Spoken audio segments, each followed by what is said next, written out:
The printing press is one of the most important inventions of all time. Its development ended the control of information in Europe and changed history forever. The printing press allowed huge amounts of information to be shared quickly and massively.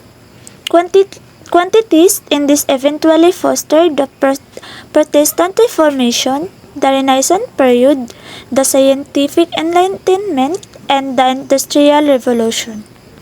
Before there were printing press, all writings and drawings had to be meticulously done by hand. Several different materials were used to transcribe books: clay, wax, or parchment.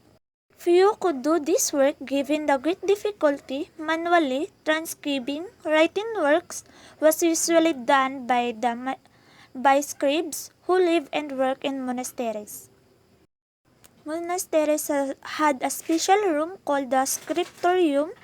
In this place, the scribe worked in silence, totally devoted to his function. First, he would measure and trace the page layouts, then he could carefully copy the text from another book.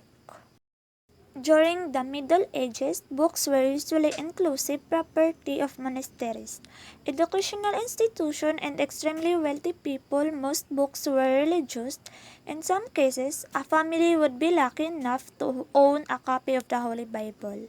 The earlier technologies that allowed the invention of the printing press included paper making, ink development, and woodcut printing. At the same time, several medieval technological products and processes reached a maturity allowed the use of printing purposes. Woodcut printing already exists in China during the Tang Dynasty in the 7th century and continued to be the most common method in East Asia for printing books and other texts as well as image until the 19th century.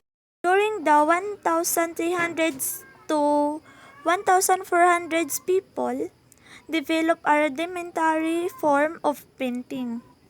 They used letters or pictures cut out of wooden blocks. These blocks were dipped in ink and then used to stamp the paper. Near the end of 1430s, a German named Johann Gutenberg was desperate to find a way to make money. Gutenberg had previously worked and realized that if he could use letter blocks to cut inside the machine, it would make the printing process faster. He would be able to reproduce a text in large numbers. Gutenberg's new invention was about to change the world.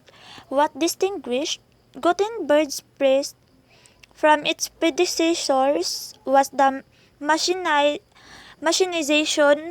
of the transfer of the ink to paper.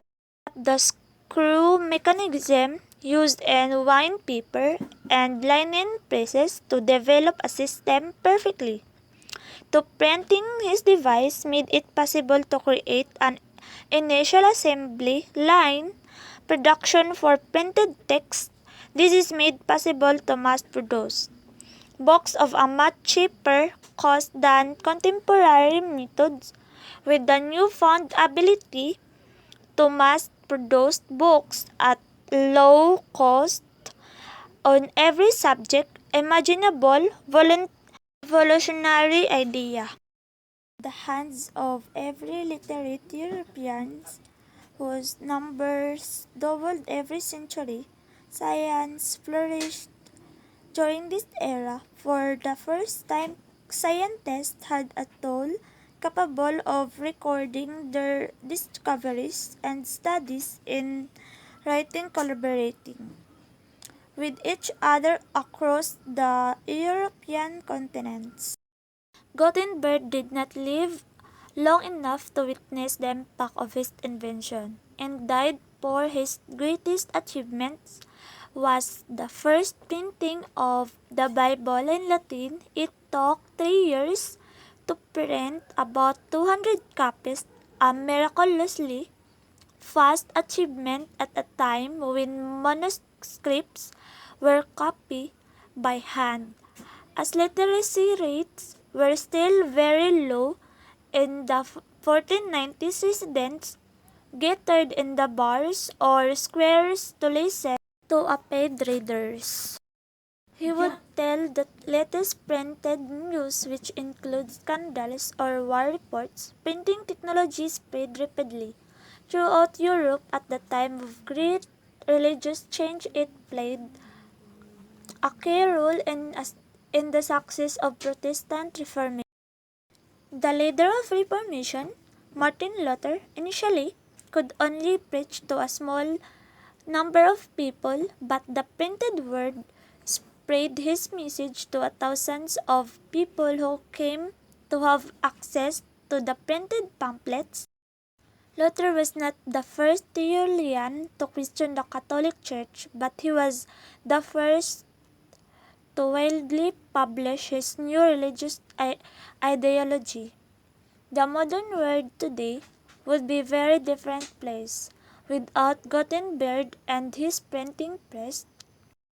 This technology made printing cheaper and more accessible than ever before. Today, the industry is already in the digital age, which has given rise to online printing companies and even home printers that allow anyone to design, print, and send printed materials all quickly and efficiently.